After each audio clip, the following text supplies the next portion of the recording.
नमस्कार। जय हिंद all of you. Maths wave के ऑनलाइन प्लेटफॉर्म पे आप सभी का स्वागत है। Welcome to all of you. कैसे हैं आप सभी दोस्तों? टाइम एंड वर्क जो चैप्टर है, इस चैप्टर के 3 पार्ट में से एक पार्ट अपन पढ़ चुके हैं। यानी इस चैप्टर के मैंने 3 पार्ट बताए। एक बताया मैंने यूनिटरी मेथड, एक एक नियम, जब किसी काम को एक या दो या तीन व्यक्तियों से करवाया जाए। एक मैंने बताया था इसका मिश्रानुपात या वर्क एंड वेजेज, है ना, जिसमें किसी भी काम को एक या दो या तीन व्यक्ति ना करके व्यक्तियों का एक बहुत बड़ा ग्रुप मिलकर काम करे। और तीसरा मैंने बताया था पाइप एंड सिस्टम्स, जहां व्यक्ति किसी काम को करते हैं उसकी जगह नलों द्वारा किसी टंकी को भरा जाए।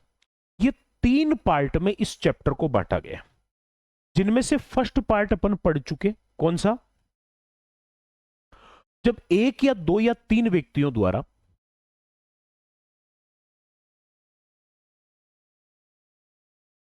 ठीक है मनीष भाई, जब एक या दो या तीन व्यक्तियों द्वारा किसी भी काम को किया जाता है, ठीक है, वो अपन कंप्लीट कर चुके। अब बात करते हैं अपन, चाहे तो आप इसको बोल सकते हो मिश्रानुपात, या फिर इंग्लिश में इसको बोल देते हैं work and wages. Work and wages जिसका मतलब होता है काम और उस काम के एवज में दी गई मजदूरी। वर्क एंड वेजेज, ठीक है। इसका मतलब सीधा सा क्या है? इसका सीधा सा मतलब है जब किसी काम को व्यक्तियों के एक समूह से करवाया जाए। कोई काम एक या दो या तीन व्यक्ति न करके व्यक्तियों का एक समूह मिलकर करे,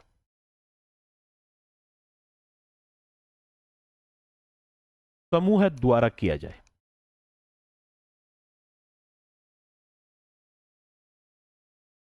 ठीक है,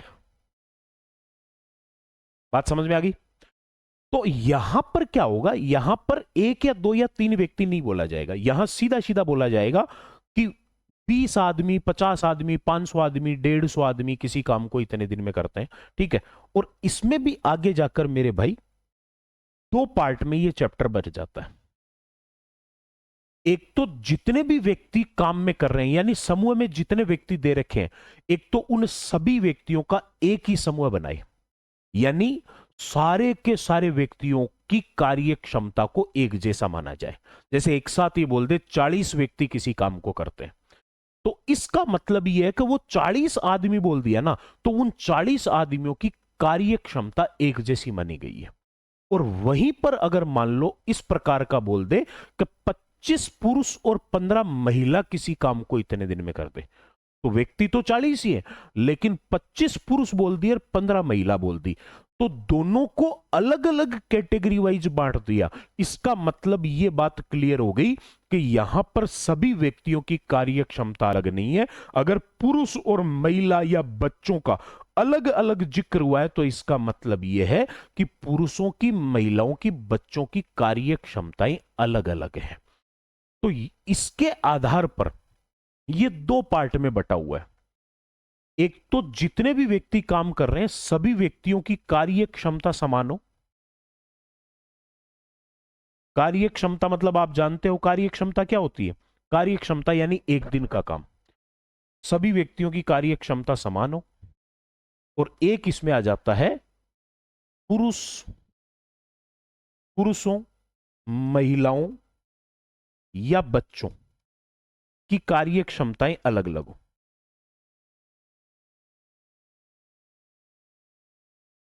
यानी ये चैप्टर 2 पार्ट में बट गया, कार्य क्षमताएं अलग अलग हो।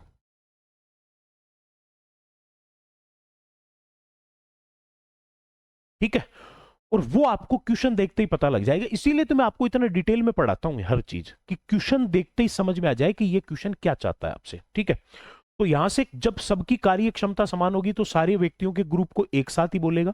और अगर अलग अलग कार्य क्षमता होगी तो पुरुषों की संख्या अलग बताएगा, महिलाओं की अलग बताएगा, बच्चों की संख्या अलग बताएगा।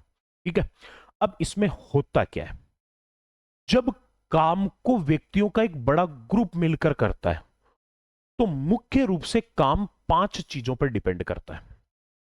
इसमें अपन क्या करते हैं? क्वेश्चन को सोल्व करने का तरीका हमेशा अपना एक जैसा होता है।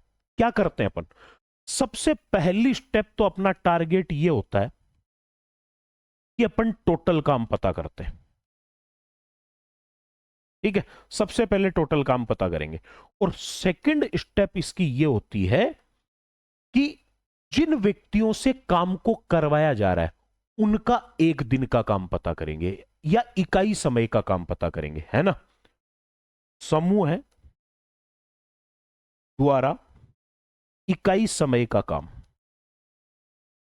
इकाई समय में एक दिन हो सकता है ना, एक घंटा हो सकता है, इकाई समय का काम।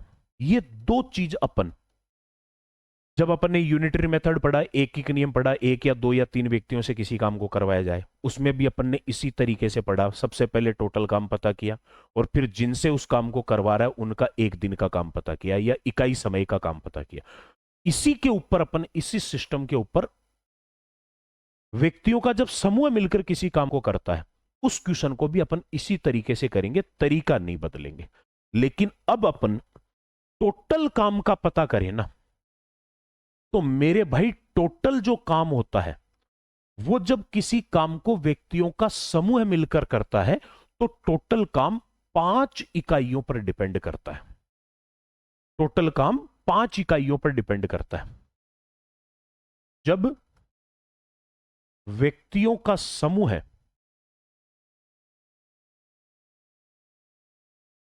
मिलकर किसी काम को करे,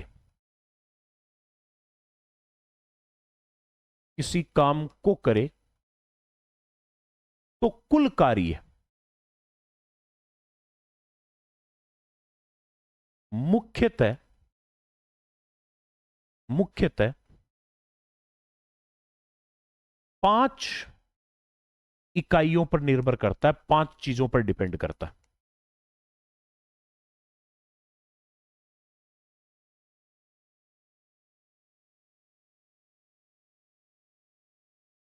अपन टोटल काम के बारे में पता कर रहे हैं कि जब कोई आदमियों का समूह मिलकर किसी काम को करेगा तो उस स्थिति में टोटल काम जो होता है वो टोटल काम 5 इकाइयों पर डिपेंड करता है, 5 मुख्य इकाइयों पर निर्भर करता है। अब वो 5 इकाइयां कौन कौन सी होती है, एक लोकल तरीके से भी आप इस बात को समझ सकते हो। अपने घर पे मान लो कंस्ट्रक्शन का काम चल रहा है ना, अपने घर पे मकानों का काम चल रहा है और काम पूरा हो गया या फिर बीच में ही अपन कैलकुलेशन की बात करें या अपन थोड़ा सा आइडिया लगाना चाहें तो अपन 5 चीजों के ऊपर मेनली जोर देते हैं, 5 चीजों की कैलकुलेशन निकालते हैं। या फिर ऐसा होता है कि काम तो अपने घर पे चल रहा है लेकिन हर गांव में एक आधा ऐसा नारद मुनि टाइप का आदमी जरूर मिल जाता है जिसको हर चीज की खबर होनी जरूरी है। यानी काम तो आपके घर पे चल रहा है लेकिन पैसे कितने लग गए ये उसको बताना बहुत जरूरी है। और अगर आप नहीं हिसाब नहीं भी करोगे ना तो वो आपके गोछेबाजी कर करके आपसे हिसाब करवा देगा। क्या यार कितने पैसे लग गए होंगे, हर सुबह शाम या जाएगा आपसे। तो लास्ट में या तो झूठ बोलना पड़ेगा आपको और या फिर आपको कैलकुलेशन निकाल के देनी पड़ेगी। तो अगर आप एग्जैक्ट कैलकुलेशन पे जाना चाहो, है ना, या टोटल काम का आइडिया लगाना चाहो तो इन 5 चीजों पर आप विचार करोगे। कितने आदमी काम में लगाए गए थे, ठीक है, डेली कितने घंटे काम करते थे। जैसे गांव में काम हमेशा स्पीड में होता है, शहर में काम धीरे होता है। क्यों? क्योंकि गांव के लोग जो होते हैं, पहली बात तो वो अपने पारिवारिक लोग होते हैं, काम करने वाले फेमिलियर होते हैं, अपने गांव के होते हैं या पंचायत के होते हैं, रिश्तेदार होते हैं, तो मन लगा के काम करते हैं। दूसरी बात, गांव में सुबह 7 बजे काम करने के लिए आदमी आ जाते हैं और शाम को 7 बजे तक करते रहते हैं। शहर में भाई साहब ऑफिशियल टाइम जैसा होता है, कारीगर भी 10 बजे आते हैं और शाम को 5 बजे टिफिन लेके रवाना हो जाते हैं। तो कितने आदमी काम पर लगाए गए, रोजाना कितने घंटे काम करते हैं, कितने दिन तक काम किया, कितना काम कर चुके। पूरा काम कर दिया तब तो पूरे काम हमेशा एक माना जाता है। अगर कोई कार्य शुरू से एंड तक पूरा हो चुका है तो उसके द्वारा किए गए कार्य का मान एक होता है। लेकिन जरूरी नहीं है ना कि काम पूरा हो तभी आप हिसाब लगाएं। टोटल काम का पता पहले भी करना पड़ सकता है। और लास्ट चीज, उस पूरे काम को करने के एवज में कितने रुपए लग गए। इन 5 चीजों पर टोटल काम निर्भर करता है। व्यक्तियों की संख्या, प्रतिदिन कार्य में लगे घंटों की संख्या, कुल दिनों की संख्या, किया गया कार्य और कार्य के एवज में ली गई मजदूरी। इन 5 चीजों पर टोटल काम डिपेंड करता है। तो मैं सबसे पहले व्यक्तियों की जो संख्या होती है, व्यक्तियों की जो संख्या होती है उसको मैं बोल देता हूं एम फॉर मेन। प्रतिदिन घंटों की जो संख्या होती है, प्रतिदिन घंटों की संख्या, प्रतिदिन कितने घंटे काम होता है, उसको मैं बोल देता हूं एच फॉर आवर्स। ठीक है। कुल दिनों की संख्या, कितने दिन तक काम हो चुका है, उन कुल दिनों की संख्या, उसको मैं बोल देता हूं डी फॉर डे। किया गया कार्य, कितना कार्य हो चुका है, किया गया कार्य, उसको मैं बोल देता हूं डब्ल्यू फॉर वर्क। और उस काम के एवज में ली गई मजदूरी, उसको मैं बोल देता हूं आर फॉर रेट। तो इन 5 चीजों के ऊपर टोटल काम डिपेंड करता है और इन पांचों के रूप में टोटल काम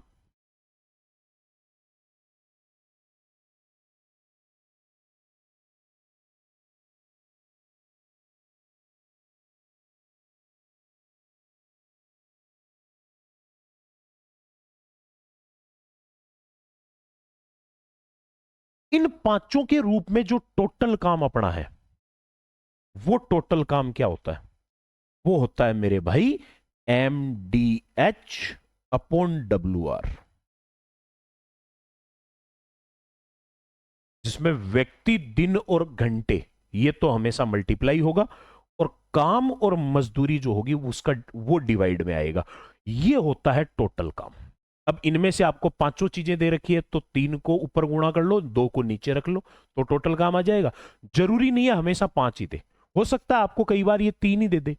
40 आदमी 8 घंटे रोजाना काम करके किसी काम को 15 दिन में करते हैं, तो दिन, व्यक्ति और घंटे दे रखे हैं, तो तीनों को ऊपर गुणा करोगे तो भी टोटल काम आएगा। क्योंकि उसने कार्य और मजदूरी का जिक्र अगर नहीं किया तो अपन इनको इग्नोर कर देंगे। ठीक है। अब क्वेश्चन का पैटर्न कैसा होता है? क्वेश्चन का पैटर्न, अब यहां से टोटल काम पता लग जाएगा ना। ये टोटल काम पता लगने के बाद जिन व्यक्तियों से इस काम को करवाना चाहता है उनके एक दिन का काम पता करेंगे और टोटल काम में एक दिन के काम का भाग देंगे, तो उनके द्वारा लिए गए दिनों की या लिए गए समय का माना जाएगा। और कई बार क्या होता है, कंपेरेटिव क्वेश्चन भी इसमें आ जाता है। कंपेरेटिव मतलब जब एक स्थिति का मान देकर कंपेरेटिव क्वेश्चन आता है। कंपेरेटिव में क्या होता है, आपको एक स्थिति का मान दिया जाता है, उसी के सिमिलर दूसरी स्थिति का मान पूछा जाता है। जैसे इस टाइप का क्वेश्चन बन जाता है कि 40 आदमी 6 घंटे रोजाना काम करके एक काम को 15 दिन में करते हैं, ये तो मान दिया हुआ है। तो फिर 25 आदमी 8 घंटे रोजाना काम करके उसी काम को कितने दिन में करेंगे? यानी उसी काम के लिए एक मान दिया हुआ है और एक दूसरा मान उसी काम के लिए पूछा गया है। तो एक तरीके से सेम काम के लिए 2 स्थितियों का कंपैरिजन हो गया, एक जो दे रखा है और दूसरा जो पूछ रखा है। ठीक है ना। तो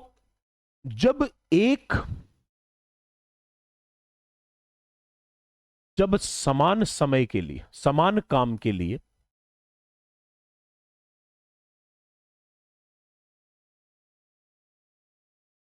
दो स्थितियों में तुलना हो,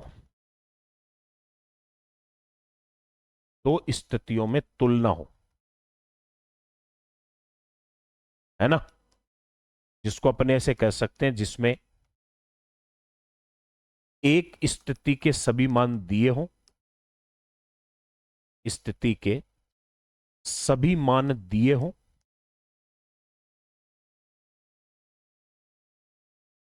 दिए हों तथा दूसरी स्थिति का कोई मान पूछा गया हो।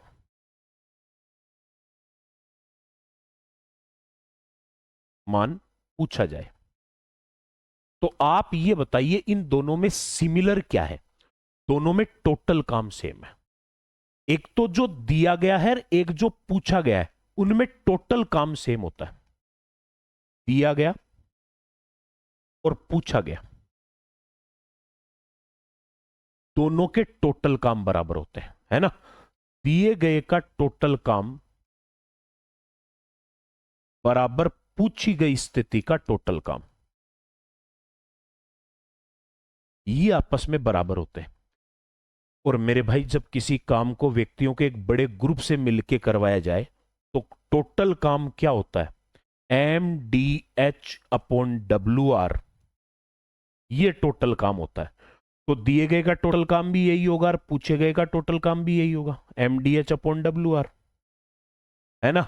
दोनों को अलग अलग करने के लिए मैं इनको 111 कर देता हूं, इनको 222 कर देता हूं।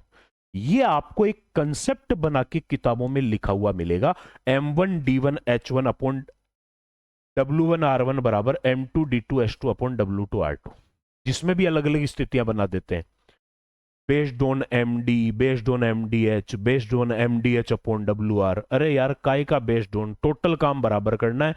पांचों दिए हुए हों ऐसा जरूरी नहीं है, 5 में से जितने दे रखे हैं उतने ठीक है, बाकी को इग्नोर कर दो।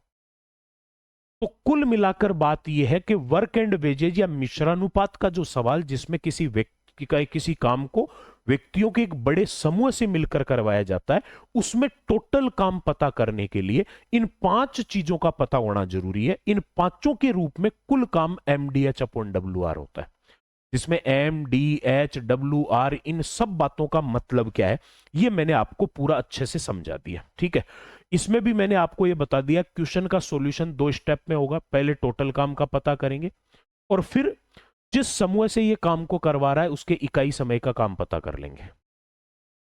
इसमें 2 टाइप के क्वेश्चन आपको मिलेंगे, सभी व्यक्तियों की कार्य क्षमता समान दे रखी हो, या फिर उसमें भी पुरुष, महिला या बच्चों की कार्य क्षमता अलग अलग चर्चा की गई हो। तो 2 टाइप के इसके अंदर क्वेश्चन बनते हैं। ठीक है, ये इसकी पूरी कंप्लीट जो मिश्रानुपात का कंसेप्ट होता है, मिश्रानुपात के जो क्वेश्चन आते हैं उनका कंप्लीट थ्योरी ये है, कंप्लीट एनालिसिस ये होता है। अब अपन इनके ऊपर क्वेश्चनों पे चल सकते हैं। एक सिंगल क्वेश्चन अपने को परेशान नहीं करेगा, क्योंकि अपने पास अब कंसेप्ट है, अपने पास अब इसका तरीका है ना। तो चलिए साहब, चल